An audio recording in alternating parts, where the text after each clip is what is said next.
Here are the steps to create a fill in the blank with a drop-down option which matches the inline question choice on STAAR 2.0.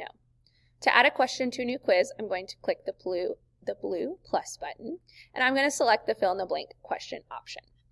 On here, currently we see two important places that we need to insert information. Again, with the question title, this is optional, so for now I'm just going to leave it empty, but remember, a great tip is to add the standard that this question relates to, or even the topics that you can use it again in the future. For this question, I'm going to go into detail of how do we type within the question stem box to make sure that we have those drop-down options that will match the inline questions in STAAR 2.0. So to do this, I am going to give an example, same one that they have on the text above. So it says type a statement and surround the word with backticks to indicate where a student will fill in the answer. And here's their example. Roses are red, violets are blue. We can see that the word red and the word blue has backticks surrounding it. So to do this, we will use the key that is to the left of the number 1 on our keyboard. So let me show you what this looks like. So I'm going to type roses are, and then I'm going to hit the key to the left of my number 1, and then type red, and then click that same key again to surround the word.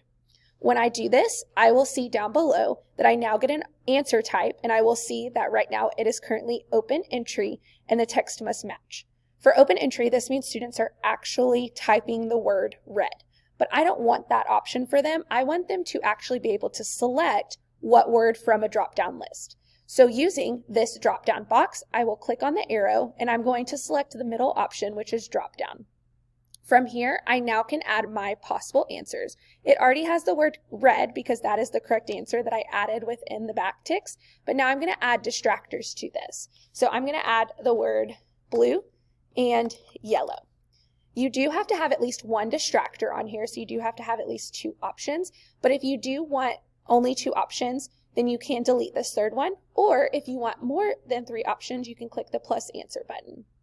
I'm going to show this example one more time by adding another statement into the question stem above. So now I'm going to add that violets are blue, and remember, I'm going to put the word that I want my students to select with the backticks, which is the key next to the number 1 on your keyboard, so to the left of number 1. Once I have surrounded that word with those backticks, I will see down below I get a new answer type. And again, I want to switch this from open entry to drop down. And then I can add my distractors. So I'm going to add green and purple as my distractors here. But remember, you can have only 2 answer choices, so the correct answer and a distractor, or you can add more than that. I'm going to go ahead and scroll down and just explain the only option on this question as of now is to add a calculator for this question. I do not need that. So I'm going to go ahead and click done, and then we will look at this from a student view so you can see what they will see. On my end as a teacher, I can see just the correct answers, but when I go into preview and then scroll down to this question, I will see that it tells them to choose their answer. So roses are, and then they will use this drop-down box. They will select their answer from the choices, and then violets are, and then again, they will select their answer choice. Once they have selected their answers, they can click submit, and then this will grade it automatically for you as the teacher.